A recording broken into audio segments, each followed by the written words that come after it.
video ay magluluto tayo ng puto pao with salted egg and cheese. Okay, so sit back and relax and please enjoy watching this video until the end. Here are the ingredients para sa ating filling ng ating puto pao. Meron tayo dito 100 grams na ground pork, isang kutsarang oyster sauce, 1/2 tablespoon na brown sugar, isang kamatis, isang sibuyas, 6 cloves garlic, 2 pieces calamansi, 2 pirasong bay leaves, isang star anise, cooking oil, and of course, salt and pepper. Sa ating butter, meron tayo ditong 2 cups na all-purpose flour, 1 cup na white sugar, meron tayo ditong hiniwa na cheese para sa garnish natin, meron tayo ditong 1/2 tablespoon na baking soda, 1 tablespoon na vanilla, 125 ml na evaporated milk, isang kutsarang butter, meron tayo ditong 2 pirasong salted egg, hiniwa ko na siya, and then meron tayo ditong 2 pieces na raw eggs, and then gagamit tayo ng 1/2 cup na water. Okay ka-friendship, let's do the rock and roll. Ang preheated pan ka-friendship, maglagay tayo ng konting olive oil. Kung wala kayong olive oil ka-friendship, yung ibang oil like coconut oil, vegetable oil, pwede rin naman.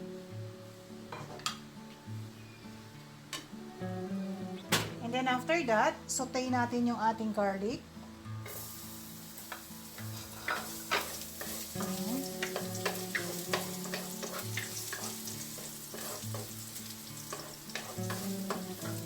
And then sunod na rin natin ang ating onion.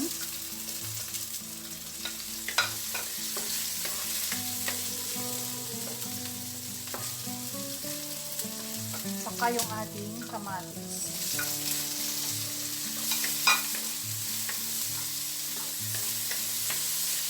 And then after that, pwede na natin idagdag ang ating ground pork.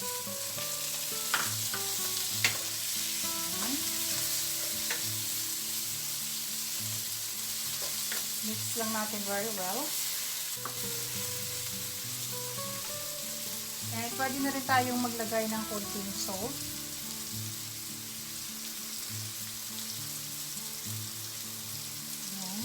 And then pepper.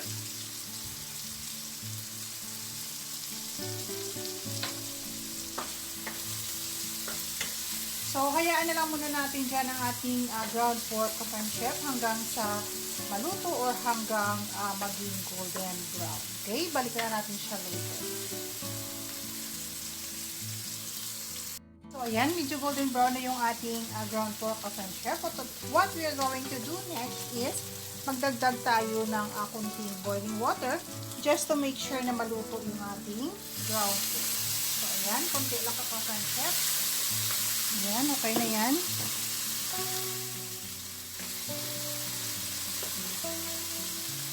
And at this point, pwede na natin idagdag yung ating bay leaves at saka yung ating star anise. So, ayan. Hayaan na lang muna natin siya dyan sa friendship hanggang sa completely na maluto yung ating ground pork. Okay, balikan natin siya later. Siya, pwede na tayong magdagdag ng ating oyster sauce. Ayan.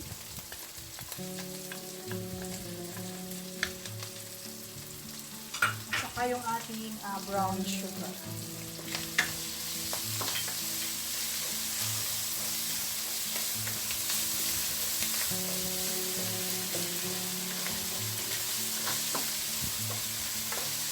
So, ayan. Totoo yung ating fillings ka-friendship.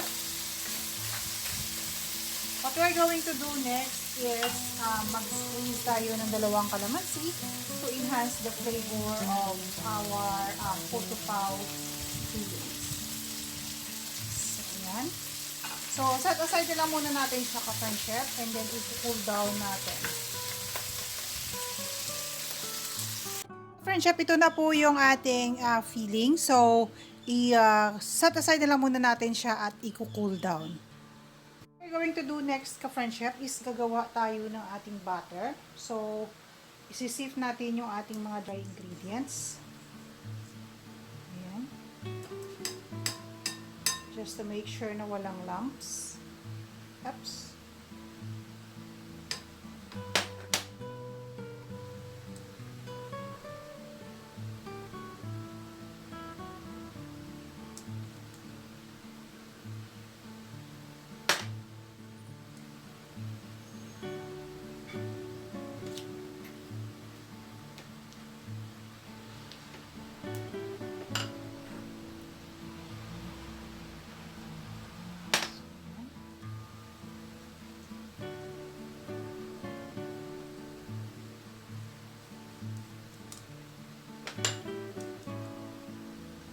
Okay, dagdag na rin natin ang ating baking soda.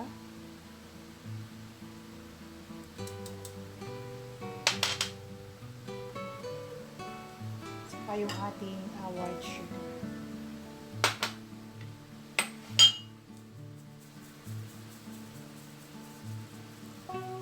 Okay, so ayan na siya, ka-friendship.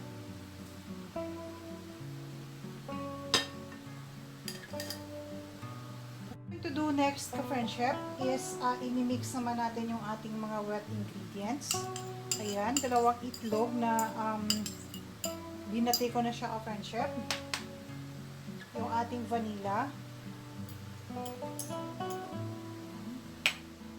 Ang ating evaporated milk.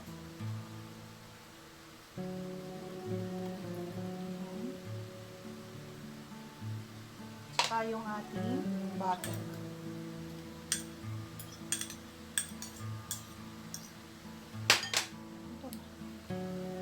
Mix very well lang natin, ka-friendship. Hanggang sa matunaw yung ating butter.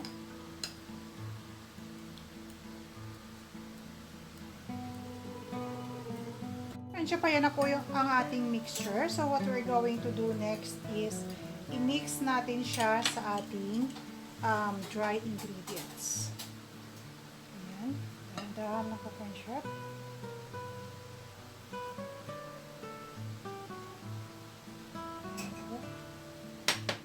So, mix lang natin very well hanggang sa mag-incorporate yung ating wet at saka dry ingredients. Pwede na rin tayong magdagdag ng tubig, dahan-dahan din.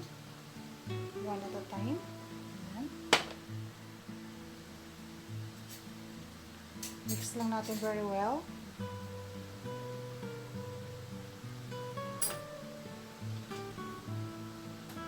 Okay, ka-friendship, ito na po yung consistency na hinahanap natin. Ayan. Okay.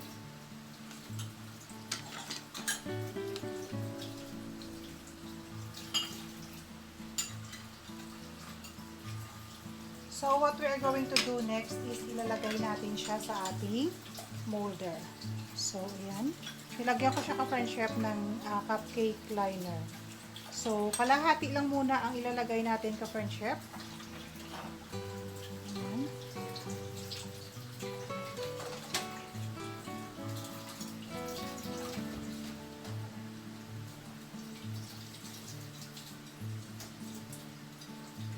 And then, after that, lagyan natin ng ating filling. So, ayan. Mga isang kutsarita lang, ka-friendship. Okay na yan. Ayan. Magdagdag ulit tayo ng ating butter. I-fill natin yung ating molder.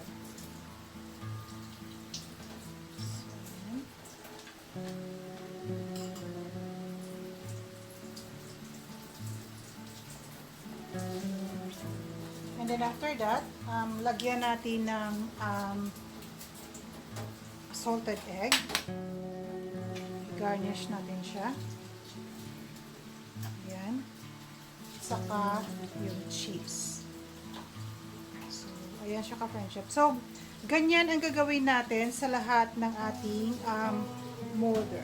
Okay? So, gawa ulit tayo ng isa ka-friendship. Lagay tayo ng kalahati lang.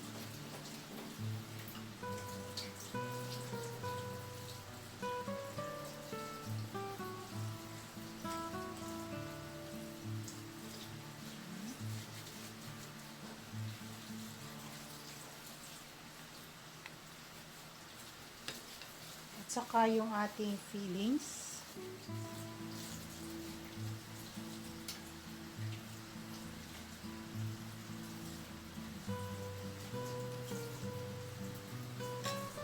And then, i-fill natin yung ating molder.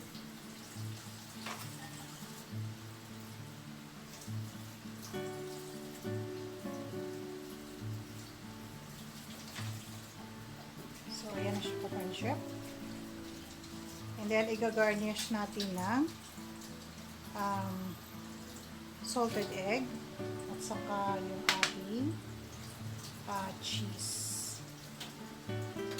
So, ayan siya ka-friendship. Ayan na po ka-friendship ang ating nagawa. Nakagawa tayo ng 10 piraso. So, what we're going to do next is ilagay natin siya sa ating steamer. Kaya na po, may kumukulo na tayong tubig. So, ka-friendship, make sure na may merong cloth, yung takip ng inyong steamer para hindi mapunta yung moisture doon sa ating puto. So, ayan, i-steam natin yung ating puto.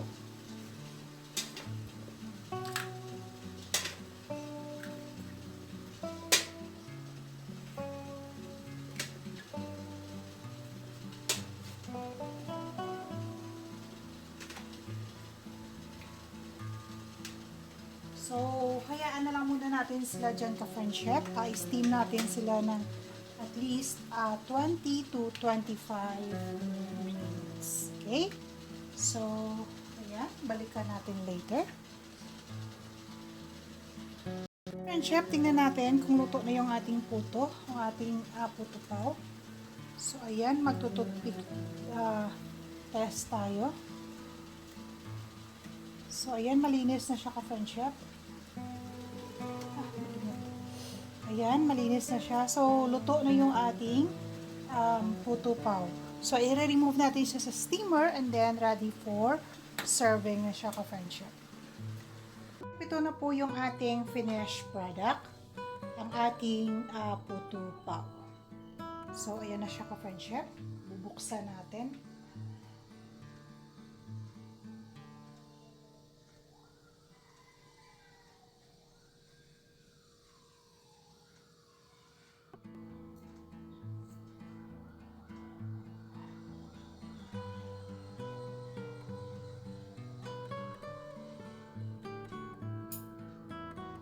So, ayan po ang loob ng ating puto pao.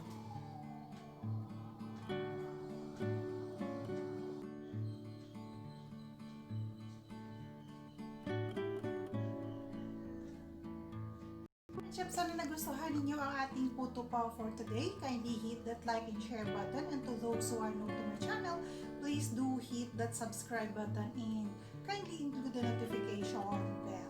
And every single comment is highly appreciated. Once again, this is Mira at your service. Always remember, trust takes years to build, seconds to break, and forever to repair. Okay, thank you very much for watching. See you on my next video. God bless us all. Bye-bye!